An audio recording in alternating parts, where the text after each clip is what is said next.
Do you feel proud of yourself for debating college kids who are unprepared to speak in front of an audience like yourself? Hold on. You're 30 years old. We can agree you're 30 years old, right? Do you think that's a little bit silly? Are you a voter? I am a voter. I'm a so registered I voter. vote and you vote. So I'm talking to voters of this country that will determine the future of Western civilization. That's what I'm doing here today. Yeah? Wait, hold on. How is it any different than a professor talking to you? Then a professor talking to you? Who are you?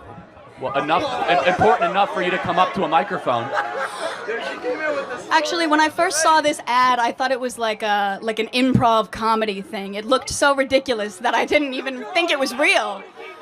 Well, no, you could see. Look how popular Trump is on your campus. How does that make you feel? That's not comedy. That is a 5-alarm fire for Kamala Harris because she's probably going to lose Pennsylvania. Look. But no, I just want to be clear. Is there something wrong with talking to voters? No, there's nothing wrong with talking. Well, that's to what we're voters. doing here today. It's an open mic. I think that you push a dangerous agenda. Such as?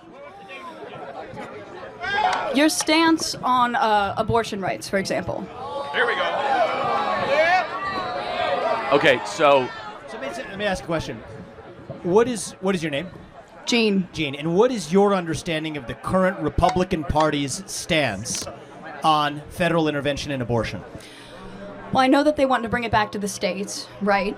So it sounds like you do know that the Republican Party's current stance on abortion is they're against a federal ban on abortion. I do And we're understand talking about that, a yes. presidential election as the Yes. important election that we're talking about here. I understand that, yes. Great. So, again, I think this open dialogue is great. I think it's great you're here challenging Charlie, and I think it's great that he's willing to travel campuses across this country to talk to the next generation. We need more conversation. Now, where's the disagreement, though, on content? Because you could criticize style or why you're talking to people Listen, or dunk on someone personally, but where do you actually disagree with I the agree substance? with the way that you edit content and specifically frame it so that people look bad talking to you.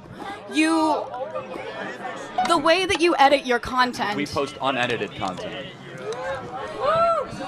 Let me just ask you one thing though, because personal insults can fly in all directions. Where is an area where you have a disagreement with the conservative movement, with Donald Trump, with Charlie Kirk, perhaps with myself? I was a presidential candidate last year. I think we need to talk about that more in the open, and the more we do, the stronger our country is going to be. We got a long line of people, but I want to hear from you one substantive area where you have an authentic disagreement, and I'd be glad to address it. I'm sure Charlie would too. Just in anything. Anything. Any political. Relating to any political.